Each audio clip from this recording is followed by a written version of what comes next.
Okay, this is the Unit 5 review. The first part of this is covering some basic definitions. What is a mole? Mole being an equal number of particles, atoms, molecules, regardless of the substance. So that means if you have a mole of hydrogen, which weighs 1 gram, or a mole of carbon, which weighs 12 grams, both of these have the same number of particles, which is 1 mole, and that is 6.02 times 10 to the 23rd particles. So particles for carbon weigh more. It's not that there is more particles in the substance. And this is what we call Avogadro's number. This leads us into the molar mass. The molar mass is how much 1 mole weighs. So like we said on the previous slide, if we have 1 gram of hydrogen, 12 grams of carbon, or 14 grams of nitrogen, that is what we call and consider 1 part of molar mass. These values are found on a periodic table, and so some examples down here: carbon and sulfur. Molecular versus empirical formulas. Molecular formulas are a multiple, basically, of empirical formulas. Empirical formulas are the simplest form of that compound. And so you might have an empirical formula that is carbon monoxide CO, whereas a molecular formula of that could be C2O2, it could be C3O3, etc., on and on down the line. Now, conversely, if you have CO2 and you have a molecular formula that's different, you might have C2O4 or C3O6. So they're always multiples of the empirical formula. So some molar masses. Just remember that gases are always diatomic. So anytime you see something that's a gas, it's diatomic. This could be Cl2 or nitrogen or fluorine. Any of those gases, they're always diatomic. Hydrogen is another common one. So the molar mass for oxygen, 1 oxygen weighs 16 grams. So if you have 2 of them, that's 32 grams per mole of oxygen gas. Sodium chloride. In this case, sodium weighs 23 grams. Chlorine weighs 35 grams. So adding those two together, you get 58 grams per mole for the molar mass. For calcium chloride, very similarly, you have calcium, you have chlorine. Calcium weighs 40 grams. Chlorine weighs 35 grams. But there's 2 chlorines for every 1 calcium. So within the formula, this 2 here represents that there's 2 chlorines. And so that's 70 grams. So now 70 plus 40 gives you 110 grams per mole. So each of the future slides here, I'll just pause a moment at the beginning if you want to work through these and then check how I do them. That's how you can check the rest of these slides. So as we can keep going through this, relative mass is basically taking the masses of the samples and dividing by the smallest known mass. And so in this case, you have hydrogen, sodium, and helium. So consider the following elements were found to have the following weights as a gas in containers of the same size. Remember, that's important because they have the same number of particles. And so what are the relative masses of the gases? Well, we're going to compare them all to hydrogen gas. So if we take 3.7 divided by 3.7, take 85 and divide it by 3.7, and take 14.8 and divide it by 3.7, we will get our relative masses. So this is going to be 1. 85.1 divided by 3.7 gives us 23. And for helium, we get roughly 4 grams. And so these match up with the periodic table, which they should, because those are the values when they are compared to hydrogen. Converting from grams to moles. So the basic step for this is to multiply by the molar mass. So how I've showed you in class is you take 5.7 grams, you put the parentheses there. On the bottom is going to go the molar mass in grams, of NaCl. 1 mole of NaCl goes on top. Sodium is 23, chlorine is 35, so that gives me 58 grams per mole. So my 58 grams is going to be in here. So if we take 5.7 and divide it by 58, we get 0.98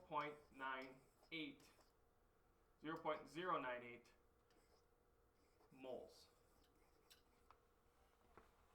So remember to cancel out the units. If we start with 14.8 grams of carbon, and we're going to convert using the molar mass, 1 mole of carbon is 12 grams. So again, we'll take 14.8 divided by 12, and we get 1.23 grams. Excuse me, 1.23 moles. So when we cross out grams and grams, we're just left with the moles for our unit. Converting moles to grams now. So now you're dividing by the molar mass. Multiplying by the molar mass. This should be multiplying.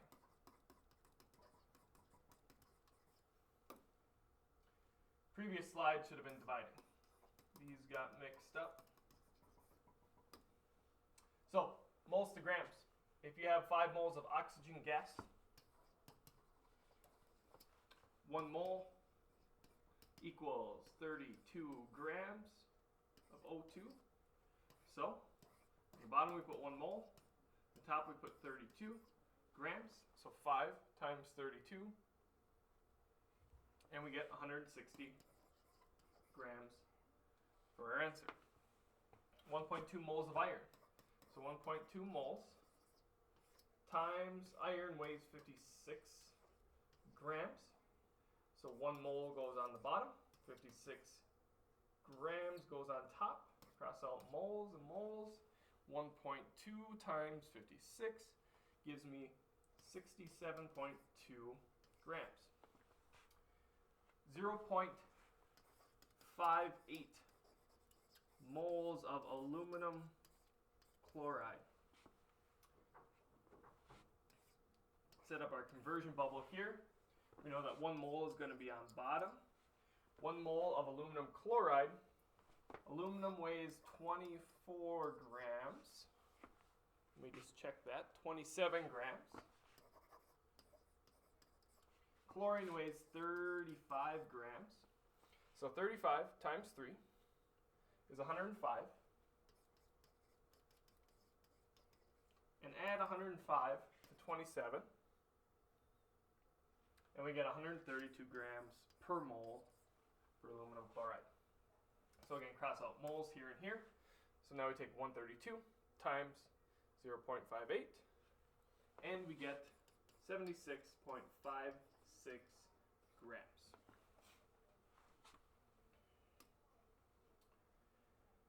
Moles to atoms or molecules. Now we're using Avogadro's number. So if we have 2 moles of carbon,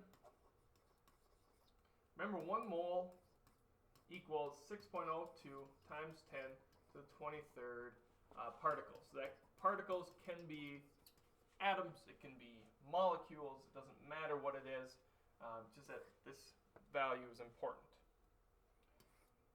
So if we have 2 moles here, we're going to put the 1 mole part on the bottom. We're going to have 6.02 times 10 to the 23rd on top, and this is atoms since we're talking about carbon. So we'll cross out moles and moles. So 2 times 6.02 gives me 12.04 times 10 to the 23rd atoms. Now I'm going to convert that. I'm going to bounce this to the left one, so it's 1.204 times 10 to the 24th atoms. The next one, 0.34 moles of sodium iodide. So starting with 0.034 moles, again, conversion bubble, 1 mole on bottom, 6.02 times 10 to the 23rd. Now we're in molecules on top. So we take 0.34, and like I said, whenever I do this on my calculator, I always take just the values and multiply them and I don't actually put in my power. So I get 2.0468 times 10 to the 23rd molecules. Okay, so the reason why this is okay is this value is between 1 and 10 in the scientific expression here.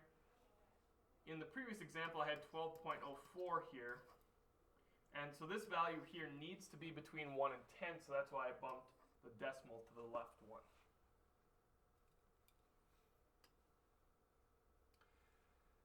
Atoms and molecules to moles. So now we're dividing by Avogadro's number. So how this sets up, again, remember 1 mole equals 6.02 times 10 to the 23rd particles. Doesn't matter if it's atoms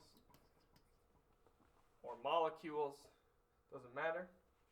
We're starting with 3.4 times 10 to the 23rd molecules. So conversion bubble, we're going to put 6.02 times 10 to the 23rd molecules on the bottom and 1 mole on top. And so when we divide these two values, we get 3.4 divided by 6.02, and I get 0.565.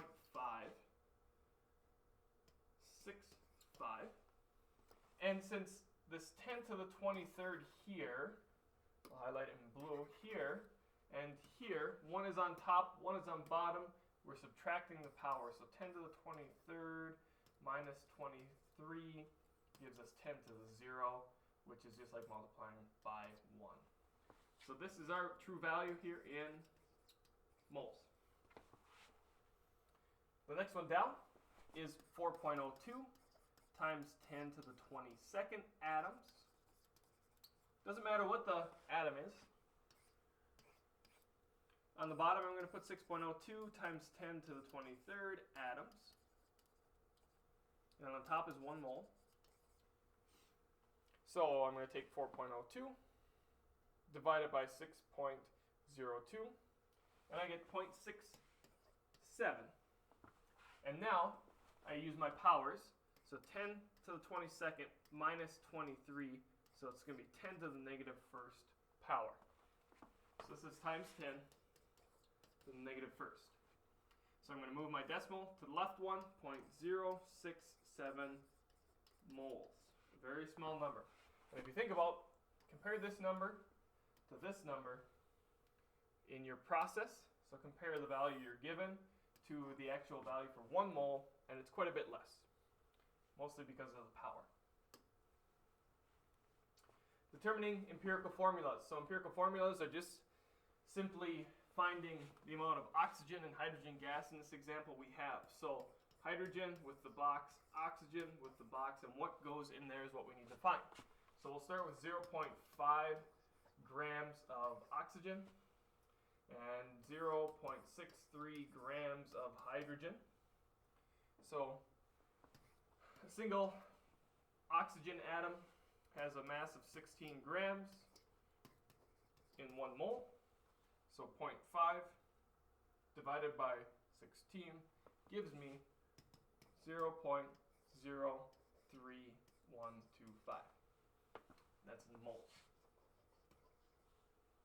For hydrogen here, we're going to have 1 mole is the same as 1 gram. And so in this case, you're dividing by itself, so it doesn't matter. This is going to be 0.63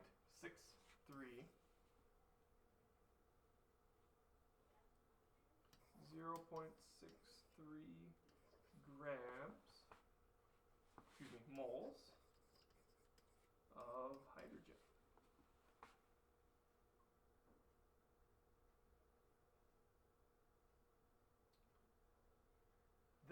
This question got mixed up a little bit here, it looks like. This value should be 5.0 grams, I believe. Yes. So as I was entering this, that got screwed up a little bit. So let's start over here. Sorry about that. I'm going to erase these. I'll start over with that as 5 grams. And I believe that should give us a better value here. If it doesn't, we'll just have to scrap this one. I have more than one example for this. So this being 5.0 grams now instead of 0.5 grams. So let's see how this works out. 5 grams of oxygen. And again, converting this into moles. So 1 mole is 16 grams. And we have 0.63 grams of hydrogen. And we're converting this. 1 mole is 1 gram. So again, we'll get 0.63 moles of hydrogen. And we'll get 5 divided by 16. So 0.3125 moles of oxygen. Okay, now this should work out a little bit better. So if we take and put these back into our formula here, hydrogen is 0.63, oxygen is 0.32. So we're going to divide both of these by 0.32, 0.32. We should get the formula for water being H2O1. And again, we can erase that O. So again, with this question being mistyped here, it should be 5.0 grams. And then we get the proper empirical formula. Empirical and molecular formulas. Empirical formulas of most carbohydrates are CH2O. And that's the same ratio that we talked about last year in biology. 1 carbon for every 2 hydrogens for every 1 oxygen. And so if this molecule has a molar mass of 180 grams, what is the molecular formula? Well, we start by finding what is the molar mass of this. So the molar mass of this is 12 for carbon, plus there's 2 hydrogens, so that's 2, plus 16 for oxygen. So 12 plus 16 plus 2 gives me 30 grams per mole. And so if we need to get this to be 180, we need to multiply by 6. So 30 times 6 gives me 180. So now I take this 6 value and multiply that by my original starting formula. So take this and multiply a 6 through onto there. So we'll end up with C6H12O6, and that's our molecular formula. And actually that's the formula for glucose or sugar. Percentage, percent oxygen in peroxide. So for this one, we start with, anytime you do a percentage, you have a part over a whole, and you multiply by 100%. Pretty easy, just like if you had a test. So the part for this is, what is the percent oxygen? So oxygen in this case weighs O2, and the whole part of it is H2O2. So now if we convert these into masses, O2 weighs 32 grams. Get that from the periodic table. H2O2 weighs 34 grams, because 2 hydrogen weighs 2, this weighs 32, this weighs 32. So that's where I get the values from. And then multiply that by 100%, and we will get our answer. So 32 divided by 34, first of all, gives me 0.94. Multiply that by 100%, gives me 94%.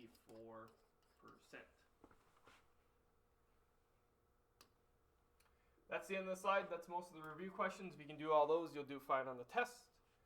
There's no review test, quiz, or anything on this at all. This is optional. So good luck with the studying.